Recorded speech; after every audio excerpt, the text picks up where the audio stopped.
Back on March 21st, I told you that Marco Rubio is quitting government after he dropped out from the presidential race following his embarrassing loss in his own state of Florida. He promised he would just be a private citizen come January of 2017. Turns out that is not the case. First, according to National Review Online's Alexis Levinson, word broke that he was considering re-election. Here's what Alexis tweeted.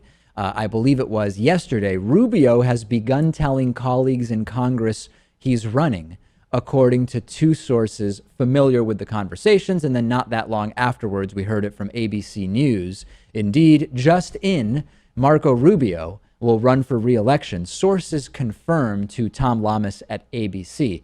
So the guy who stopped, or in reality never started doing his job as senator, initially because he didn't really seem to like it, later on because he said that he planned to drop out of Congress or out of the Senate anyway, so why show up to votes? That guy, who then ran for re-election, lost his own home state embarrassingly after being stuck on repeat with Chris Christie on national stages during a debate, saying the same thing over and over again. That guy now is saying he's back and he's actually going to run for re-election. What was your instinct, Lewis, about what was the underlying cause of him changing his mind on this? I can't really say. My original thought was, well, there's a lot more money to be made once you are in a position like his, and then you enter into the private sector. Right.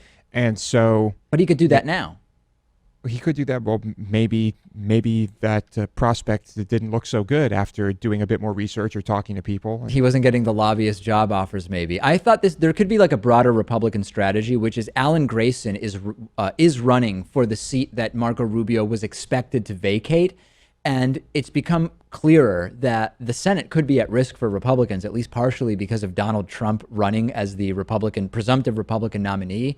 And the polls are showing that this could actually be a seat that goes from Republican to Democratic.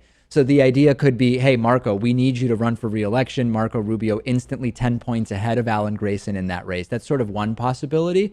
But this could be pretty bad for Rubio personally. He had this embarrassing failed presidential run.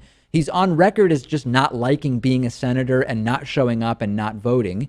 This could be a full turnout election because of the a very inflammatory nature of, at minimum, Donald Trump, and in many cases, Hillary Clinton as well. This might not even end up going that well for Marco Rubio. So I just don't know. I think that the play, Rachel, is this could be something for the Republican Party to try to keep the Senate, but it could be pretty bad for Marco Rubio personally. Right. I completely agree with that. But also my other kind of first instinctual thought is, what else would he do if he became a private citizen? I can't really feasibly think of him going kind of into another subset of the community. No, your instinct is right, which is what exactly is Marco Rubio qualified to do? And your instinct that you can't really think of much is a great instinct to have. But just by virtue of being a senator, you would think that he would have lobbyists and law firms who want lobbyists coming to him and saying, hey, we'll pay you $500,000 a year, $750,000, $1 million a year to basically just convince people to work for us and lobby on Capitol Hill. You would think he would have that opportunity, but maybe Rachel's right and he wasn't getting those offers. That could be. Although I can see the pressure from the party to try and get that seat again. And I almost feel bad for the guy if that's why he has to do it. I know. Let's dispel with this fiction that Marco Rubio knows what he's doing. He clearly doesn't have the slightest clue what he's doing. That's what I'm coming away with. Let's take a break. After the break, I will talk to Bill Scher. Do national election polls today tell us anything about what's going to happen in the November election?